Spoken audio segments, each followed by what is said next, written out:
there might be an actual pretty straightforward reason why your content is not getting recommended on the Explore page or basically anywhere on Instagram. Something that's actually written in stone. But I've asked you whether you've ever heard about Instagram's recommendable guidelines, aka things that they just don't want to show to the world, aka things that are kind of disguised as a shadow ban actually in some sort. So let's deconstruct this whole wall of text and maybe read a little bit between the lines. And this whole thing is actually, quite hidden in plain sight in their help center, talking about recommendations. What are recommendations on Instagram? And if you remember the latest Instagram algorithm explainer, blog post there, we made a 2-part video series on this here on this channel. But if you remember that, they said, well, we do have community guidelines basically giving you a defined range on what content and behavior is allowed on the platform. They also have redefined, recommendation guidelines to what content they actually recommend to people, aka recommendable content that actually makes you grow. So if you've been posting consistently and you notice not getting a lot of explore or hashtag reach at all, maybe you'll find the answers here hidden kind of in plain sight here in these recommendations guidelines. We've talked about it before a little bit here on this channel, and all of a sudden it's German again. What are recommendations on Instagram? Their goal is to make recommendations, and always be aware of the goal that they have, because you want to align, remember, you want to create content that aligns with their goal, because you kind of have to play with their rules. Sucks pretty badly, but that's just the way that you have to do it. But here's where it actually starts to get interesting. They say they have a baseline standard that Instagram maintains for recommendations. So you have to hit a specific baseline in order to get your content recommended. If you were slightly below that, not gonna recommend. And basically they say they avoid making recommendations that could be very low quality, objectionable, sensitive, and they also avoid recommendations that may be inappropriate for younger viewers. They say their recommendation guidelines are designed to maintain a higher standard than their community guidelines. Yeah, we've talked about this here in our other video explaining the algorithm. But coming into that, my first thought about this whole thing is, low quality, objectionable, sensitive, coming kind of from law school. Some of you guys might not know that, but I went to law school. In my opinion, this is a very wishy-washy way of defining things. What's sensitive content or what's low quality content? And what's an objectionable definition of low quality content? We're missing that. And, just coming kind of from the law, you can see that they can kind of change their definitions at will because we don't even know their definitions. So, there's that. Basically, the important thing that you have to know, there's types of content and accounts that they try to avoid recommending. Actually, what most people of you refer to as the shadow ban. Basically your reach getting cut by a lot. Basically, content recommendation. And this is a very interesting thing that I don't believe a lot of you guys might know. There's 5 categories of content that are allowed to be posted on Instagram or to be talked about on Instagram or who knows what. We're gonna take a look at it. But those 5 things are not eligible for recommendations. So if your content falls into one of these things, it might not get, or it probably will not get recommended at all. And if you continue to do this for a long time, you're gonna be like, well, I don't know, my content's not getting recommended, my reach drops. Well, it doesn't hurt every once in a while to look into these guidelines, because maybe, they change them up every once in a while. So first of all, content that impedes their ability to foster a safe community. A lot of these things are actually self-explanatory and shouldn't even have to said, but we're just gonna do it anyway. Content that discusses self-harm, suicide, eating disorders, self-injury, violence, such as people fighting, Let's just say you're a news page, an official news entity, or you're just a private news entity, which I believe is equally as important as these official news agencies. But let's just say there was a fight happening somewhere and they just make a video like there was a fight because of that, we just report this as news. Apparently not allowed because it shows people fighting. Or if you're just reposting things that has people fighting in there, and this goes for all of the things that we talk about here. If the image recognition algorithm and the video recognition algorithms falsely account this as, one of these things that are in there, you just might not get recommended. And here's the thing, here's the thing hidden between the lines actually. They remove graphically violent content. Well, they remove it, basically for everybody. But if it may depict violence, that may depict, just if there's a slight chance that your content depicts violence, you get the reach cut. That's basically what they say here. Content that may be sexually explicit or suggestive, well, yeah, obviously. But this is another thing, because there's a lot of, content creators, also some of my clients that are in this niche, actually, showing their skins, whatever it is that they do, such as pictures of people in see-through clothing. I would say aesthetically pleasing content, actually. Yeah, there you go. You have it in there. They don't want to recommend that as much. And this was what most people actually, think that it is the case. They remove content that contains adult nudity or sexual activity. They completely remove it. But let's just say you still have some see-through clothing that might not get removed. But yeah, they're going to shadow ban you, as we can see here. Also, content that promotes the use of certain regulated products, such as tobacco or vaping products, adult products and services, or pharmaceutical drugs. This was also their main example that they talked about in their algorithm post of content that they are gonna cut reach off. And content that's shared by any non-recommendable account. And this is where it gets really intertwined. Comment down below if you want me to make a video about this, or maybe we're gonna make a podcast episode about this. Well, actually, I don't have a podcast to think about it right now, but maybe we should start one. But yeah, there's basically also non-recommendable accounts. We're gonna talk about them right there. And if you are deemed by the algorithm as a non-recommendable account, any content that's shared by you will be automatically deemed as well. We're gonna not recommend this content at all, even if other people share your content. Another thing, and this is a very hot topic, especially right now, content that is sensitive or low quality content about health or finance. Talk about health especially.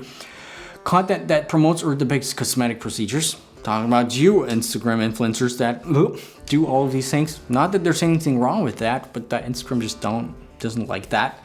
Content containing exaggerated health claims such as miracle cures, right? Content attempting to sell products or services based on health-related claims, such as promoting a supplement to help a person lose weight, okay? And this is the important thing, because I figured a lot of you guys are traditional influencers, for example, but let's just say you're a fitness content creator, and let's just say you have a sponsorship going on with one of these companies where you create a post, talking about a certain supplement, right? For a lot of money, for example. And then the algorithm figures out, well, this is a supplement. We don't actually like to recommend this thing. Doesn't necessarily have to have something to do with a, weight loss supplement because of the errors that algorithms have. You're gonna cut down your reach. And the company, first of all, might be kind of mad about that you don't get as much reach as they hoped you would.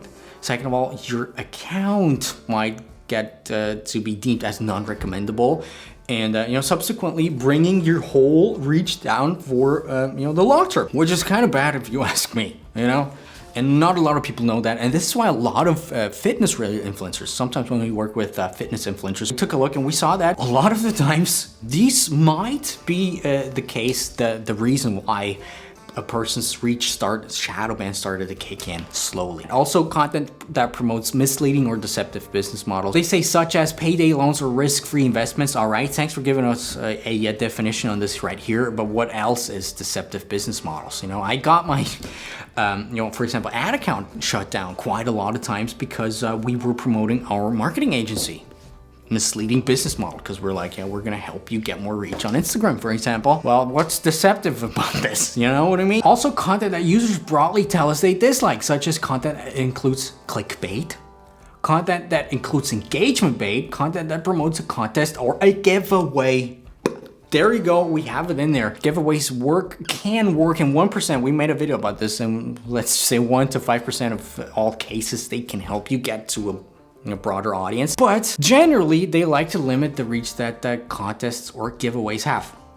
That's just the way that the system works right now. Content that is associated with low quality publishing, such as unoriginal content that is largely repurposed from another source without adding material value. Basically, and they have the thing, if you remember WhatsApp, Facebook bought Instagram and bought WhatsApp. And on WhatsApp, if you get one of these mass mails, mass memes that are being just forwarded over and over again, and they have now, for a long time already, these captions that say has been forwarded many times. And this is the same systems working there. And the more some content is being repurposed, and by repurposed, I actually just mean, and they actually just mean, without adding material value, commentary, remixing it, or just talking about this in a special way. So if you're just a strict repost account, meme account that just reposts this, well, they're gonna shadowban you, they're gonna cut your reach. Also, and this is interesting, content from websites that get a disproportionate numbers of clicks from Instagram versus other places on the web. And that actually makes me think, how do they know which content they actually get? Okay, they compare these clicks to their place in the web graph. Don't ask me what that actually means. It's actually why a lot of people get these action blocks and other things. If you have certain links in there, we talk about this in the black file, by the way. But also news content that does not include transparent information about authorship or the publisher's editorial staff. This is a very interesting rule that's in there, which makes me think, well, in a lot of official news articles now, they don't like to use citations anymore or disclose actual sources to a lot of claims they have. Talk about big news corporations as well. This is okay, but who am I to judge? Also, false or misleading content, that's a very hot topic that I cannot voice my opinion about what I have about these things here. But basically content including claims that have been found false by independent fact checkers or certain expert organizations, such as some content that actually has retrospectively turned out to be wrong by the fact checkers. Few times already now, but yeah. They just in it for you. They just do it for you only, for your best interest, so you are safe. Vaccine-related misinformation that has been widely debunked by leading global health organizations. Content that promotes the use of fraudulent documents, such as someone sharing a post by using a fake ID. Ooh, mind you, these things are allowed on the platform, but they're just not gonna show it to people. And always be aware that the algorithms might not be the best to actually recognizing them. So if it's similar but not quite the same, could also be that, you get shadowbanned because of this. Now, and this is also where it gets really interesting, talking about account recommendations on a whole account level. If you hit certain, triggers, Instagram's just gonna stop recommending your account as a whole, aka the real shadow ban that a lot of people talk about, which means they try not to recommend accounts that recently violated Instagram's community guidelines. Right? And this is the thing why, for example, if you get content removed from Instagram or something like this, you're gonna see reach drop happening, afterwards. Or, and this is the important thing, repeatedly or recently shared content we try not to recommend. So, the system is kind of in a way, if you repeatedly do things like that, and here's the thing, they don't tell you whether the content that you shared is within those things. And as we know, it's kind of a there's no clear cut. But if you repeatedly or recently shared some of these things, you're gonna see a dip. And if you repeatedly do that, you're not gonna get recommended as a whole. So let's just say you have a sponsorship as a fitness influencer with a supplement, company, and they figure out, well, this is a supplement. We don't like to do that. Doesn't matter which kind of supplement it is. Recently, shared content we try not to recommend. You just see you have less reach on this content.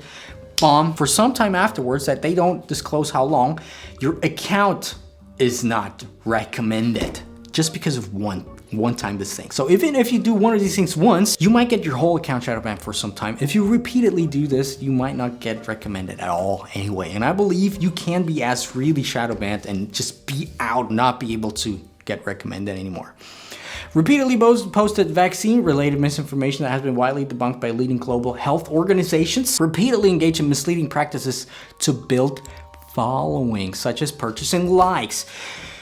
Here's the thing, if you've used bots and a lot of these things repeatedly, not just once or one of the other times and then you just stop, but if they've seen you do this, engagement groups, buying likes, buying followers, bots, aggressive other things, your account's just not being recommended at all.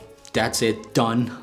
This is why a lot of the times I recommend people to create a new account, start with a clean slate, do it exactly like we say here on this channel or in the IGinsidersecrets.com training that helps you build from scratch an Instagram profile the right way, with the right tactics, with the right strategies for 2021 and onwards, because things have changed. So down below is the links, by the way. Also, something that's interesting, if you have been banned from running ads on our platforms, yeah, this is a crazy one. If you've been banned from running ads on their platforms, your account might not, might be deemed as non-recommendable. So let's just say you have a private account, but you also have your Facebook account connected with your Instagram that actually is connected with an ad account. Your ad account gets shut down for whatever reason. And mind you, there's a lot of reasons that it can get shut down that make no sense. Yeah, then you're shadowbanned, your account's shadowbanned, done. Nobody knows if you can get out of this. I believe you can.